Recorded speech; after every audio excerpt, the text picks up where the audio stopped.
जय हिंद। पिछले एक हफ्ते से भारत की ब्रह्मोस मिसाइल पाकिस्तान में जाके हिट कर गई और लोग का कहना है वो जानबूझ की या नहीं की, ये मैटर ही नहीं है। मैटर ये है कि हिट किया क्यों, इसको समझते हैं लोग। देखिए, पाकिस्तान में हमारे यहाँ से ब्रह्मोस मिसाइल जो थी फायर की गई और वो पाकिस्तान में जाके गिर गई थी। और ये गिरी थी जब वहां पर, तो वो एक नॉर्मल से जगह पे गिरी थी जिसका नाम था मियाँ चानू। 9 मार्च को ये जाकर यहाँ पर हिट हो गई थी ब्रह्मोस मिसाइल। वहां 2-4 गो घर और था, किसी की मृत्यु नहीं हुई, लेकिन अंडर कंस्ट्रक्शन था, उड़ गया घरे दुआर। यहाँ पर वहां के लोग डर गए कि आखिर ये हुआ क्या है।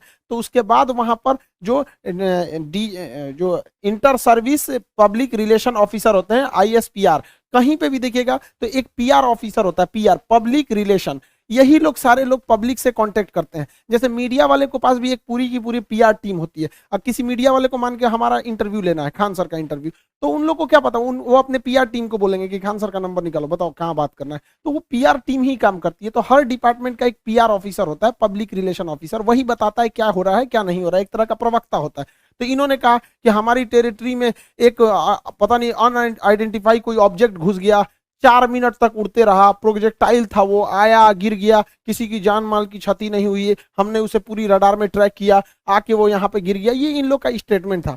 एक्चुअली में हुआ क्या था कि भारत से मिसाइल लॉन्च किया गया था, लेकिन ये दोनों देशों में विवाद न हो जाए इसलिए भारत सरकार के पहले से एक समझौता है 1999 का। 21 फरवरी 1999 में अटल बिहारी वाजपेयी और नवाज शरीफ के बीच में एक लाहौर एग्रीमेंट साइन हुआ था, लाहौर डिक्लेरेशन। इसमें कहा गया था कि अगर दोनों सेनाओं की ओर से अगर कभी भी गलती से कोई मिसाइल या हमला हो जाता है तो वो लोग हॉटलाइन पे बात करके इसका कंफर्मेशन कर देंगे कि जानबूझ के किया गया या गलती से हुआ है, इसकी अवगत करा दिया जाएगा। तो उसके लिए भारत की ओर से हॉटलाइन पे बात करके बता दिया गया पाकिस्तान को 2 दिन बाद कि भैया हमारी ओर से गलती से चला है।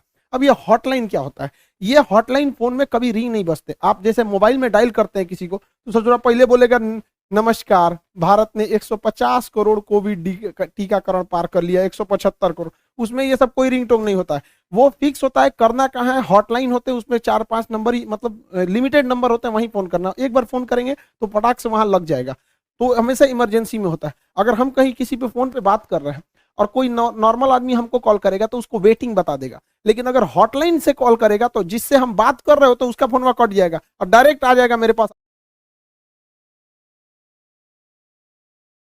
आदेश। तो ये हॉटलाइन 2 देशों के बीच में होता है। मुख्यमंत्री जब कॉल करते हैं तो हॉटलाइन से कर सकते हैं, प्रधानमंत्री वगैरह। तो हॉटलाइन से भारत सरकार ने उन्हें बता दिया कि ऐसा ऐसा हुआ है। शुरुआत में ये मामला दब गया था, लेकिन पाकिस्तान के लोगों को लगा कि उनकी तो मेरी बेइज्जती हो गई, किसी ने आया पूरा बजा के चला गया, इसकी जांच होनी चाहिए। अब ये भाई साहब ये कर रहे हैं कि इसकी जांच कराएंगे हम, कैसे मिसाइल आया और ऐसे हमारे देश के अंदर घुस गया 124 किलोमीटर। अब ये मामला लेके जाएंगे यूएनओ में सिक्योरिटी काउंसिल में उठाएंगे, रूस से कहेंगे, चाइना से कहेंगे, इस्लामिक ऑर्गेनाइजेशन के देशों से कहेंगे। इन लोग का कहना है कि यूएनओ तक में ये मामला उठेगा कि आखिर ये मिसाइल आया क्यों। ये गधा पाकिस्तान उसी चाल में फंस गया जिसमें हम इसे फंसाना चाहते थे। हम ये चाहते थे कि पाकिस्तान इस पर बवाल करे और ये मामला इंटरनेशनल हो, लेकिन इन गधों के यहाँ पता नहीं कोई इंटरनेशनल रिलेशन पढ़ाता भी है कि नहीं, इन गधों को कुछ नहीं पता, ये हल्ला कर दिए हैं। एक्चुअल में ये मिस फायर नहीं था, ये डायरेक्ट फायर किया गया था जानबूझ के। हम आपको कुछ प्रूफ देते हैं, आप समझिए क्यों डायरेक्ट फायर किया गया था। यह मिसाइल जब उड़ती है हरियाणा से तो यहां से लगभग हरियाणा पंजाब के बॉर्डर से 2 मिनट तक इंडिया में रहती है, फिर ये कर्व करके पाकिस्तान में जाती है, 4 मिनट तक ये पाकिस्तान में फ्लाई करती है। अब ये बताइए, जो मिसाइल ऑपरेटर इसे 4 मिनट तक फ्लाई कर रहा है, तो भारत में जो मिसाइल ऑपरेटर उसे भी पता है कि वो इंडिया का बॉर्डर छोड़ दिया और पाकिस्तान में जा चुका है। तो पहला बात कि जब वो 4 मिनट तक दुश्मन की टेरिटरी में घुसा कैसे, ये इंडिया वाले को तो पहले से पता था। एक और गलती क्या थी, सेल्फ डिस्ट्रॉइंग सिस्टम होता है। जब कभी भी मिसाइल अपने रास्ते से भटकता है तो उसे मिसाइल के अंदर ऑटोमेटिक डेटोनेटर लगा होता है जो मिसाइल को रास्ते में ही ब्लास्ट कर देता है, जिससे कोई नुकसान नहीं होता है। तो किसी भी मिसाइल को मारने से पहले उस मिसाइल का एक ऑपरेटर रूम होता है, उस ऑपरेटर रूम से उस मिसाइल को फायर किया जाता है। फायर करने के बाद वो ऑपरेटर इस मिसाइल को रडार पर देखता है, अगर रास्ता भटकता है तो सेल्फ फायर कर देता है। इस मिसाइल को सेल्फ फायर नहीं किया गया, बल्कि ऑपरेटर चुपचाप देख रहा था, मजा मार रहा था कि घुस गया है पाकिस्तान में चला गया है 124 किलोमीटर तक। तो एक ये दूसरा प्रूफ, और भी कई सारे प्रूफ हैं। तो समझिए कैसे ये नक्शा पाकिस्तान ने जारी किया, हमने ये जारी किया पाकिस्तान ने। इसमें जो तीर का निशान है ये दिखा रहा है मिसाइल किस तरह आया और कैसे ये यहां से जाकर यहां मियां चन्नू पे जाके गिर गया। यहां पर देखिए कैसे मिसाइल ने सबसे पहले अपने से अगर मिस फायर होगा तो सीधे जाएगा, अपने से मिस फायर होगा तो सीधे ये टर्न नहीं मार सकता है अपने से, माल फंक्शन की वजह से, गड़बड़ी की वजह से 90 डिग्री का कर्व नहीं मार सकता जब तक उसको पाथ फाइंड नहीं किया गया होगा, पहले से नहीं बताया गया। तो पहला 90 डिग्री टर्न अपने से नहीं मारा गया होगा। दूसरा, इस मिसाइल में कोऑर्डिनेशन फिक्स था।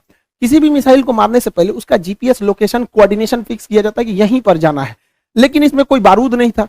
देखिए अमूमन यही होता है कि पहले उसमें बारूद यानी वारहेड भरा जाता है, पहले उसमें वारहेड भरा जाता है, तो इसमें वारहेड था नहीं। जब वारहेड भर दिया जाता है तब उस मिसाइल में फीड किया जाता है कि इस मिसाइल को जाना कहाँ है। तो इस मिसाइल में जाना कहाँ ये फीड कर दिया गया था और वारहेड नहीं फीड किया गया था। और जाना भी कहाँ है, मियां चन्नू पे। यहाँ ना कोई स्ट्रेटेजिक लोकेशन है, ना कोई सेना का स्कूल है, कुछ भी ऐसा नहीं है। जानबूझ के भारत ने मिसाइल का वॉरहेड हटाया कि किसी की जान माल की हानि ना हो, और ऐसे जगह को चुन लिया जहां कोई स्ट्रेटेजिक महत्व नहीं है कि बवाल ना होगा। बस हमें मिसाइल घुसा के बवाल करना था, भयंकर बवाल नहीं कराना था। एक और देखिएगा, इस मिसाइल को अगर देखेंगे तो 104 किलोमीटर से ज्यादा ये भारत में रही है, 124 किलोमीटर गई है, उसके बाद भी ये एक्स्ट्रा गई है। यानी इस मिसाइल की रेंज जो थी वो 290 किलोमीटर ही है। इस मिसाइल की रेंज 290 किलोमीटर, लेकिन ससुराई ब्रह्मोस मिसाइल 320 किलोमीटर कैसे चल गया? लगभग ये 30 से 40 किलोमीटर एक्स्ट्रा चला है। देखिए ये पाकिस्तान का ही नक्शा ही दिखा रहा है कि 33 किलोमीटर एक्स्ट्रा चल गया। बवाल है भैया, रेंज से 33 कैसे? तो कोई भी चीज को फेंकते हैं तो जब रेंज खत्म हो जाता है तो आराम से गिरता है। तो ब्रह्मोस और आगे गया था यहाँ पर। इस दौरान भी इसे सेल्फ डिस्ट्रॉय नहीं किया गया, यानी भारत से बैठ के ऑपरेशन टुकुर टुकुर देख रहा था, जानबूझ के किया गया है इसको। अगला देखिए, और भी ये खुद पाकिस्तान कर रहा है, उसको समझाते हैं। ये उनके ISPR है, inter service public relation, ISPR। समझ में आ गया? ISPR समझो, समझो, थोड़ा नहीं पता अभी यहाँ पे। पहला इनका कहना है कि हम उस पर नजर बनाए हुए थे। देखिए इन निकम्मों को, इसके देश में 124 किलोमीटर कोई मिसाइल घुस गई, इसको ये लोग अपने रडार में बस नजर बनाए हुए थे। ये खुद कह रहा है कि हमने बस उसको ट्रैक किया, उसको 124 किलो में, क्योंकि उस मिसाइल की रफ्तार इतनी ज्यादा थी, 3 मैक की थी, कि हम उसे मार के नहीं गिराए। जबकि जब भी कोई एयरफोर्स में कोई दूसरी देश का जहाज या कुछ भी हॉस्टाइल सिचुएशन में कोई चीज एंट्री करता है तो स्टैंडर्ड ऑफ प्रोसीजर SOP जो कहता है कि सबसे पहले उसको मार के गिराओ। तो इन लोगों ने मारा नहीं वहां पर। 124 किलोमीटर जब ये घुसा है तो कई बड़े शहरों के ऊपर से क्रॉस करके गुजरा है, कई हाई वैल्यू टारगेट को क्रॉस करके गुजरा है, क्या पता वहीं गिर जाता। तो इससे यह साबित हो जाता है कि इनके पास ब्रह्मोस को मार के गिराने की क्षमता है ही नहीं, वरना इतने हाई वैल्यू टारगेट के ऊपर से गया है, वहीं गिर जाता तब क्या हो जाता। ब्रह्मोस न्यूक्लियर कैपेबल मिसाइल है, यानी इनके देश के ऊपर से इतनी बड़ी मिसाइल चली गई। ये लोग केवल और केवल बेशरम लोग कह रहे हैं कि हम उसे ट्रैक कर रहे थे। करते रहो ट्रैक, यहां से इतना डिग्री कर्व मार के तुम्हारे यहाँ आके गिर गया।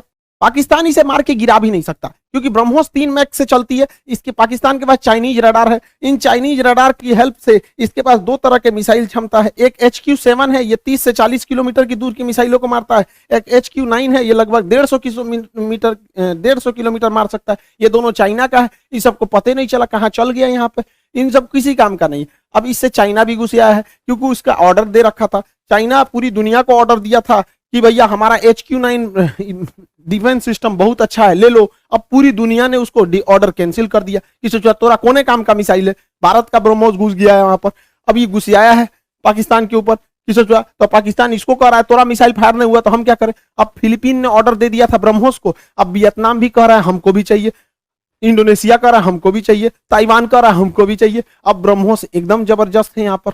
अभी भी किसी को डाउट होता है कि भारत से मिसाइल गलती से छूट गई है, अभी भी मन में डाउट है तो दिमाग लगाइए। हम आपको मिसाइल छूटने के 10 दिन पहले अपना एक वीडियो का छोटा सा क्लिप बना दिखाते हैं, जो यूक्रेन मुद्दे पर बताए थे। उसको जरा ध्यान से देखिए और दिमाग लगाइए, आपको खुद पता चल जाएगा कि भारत ने मिसाइल जानबूझ के मारा था।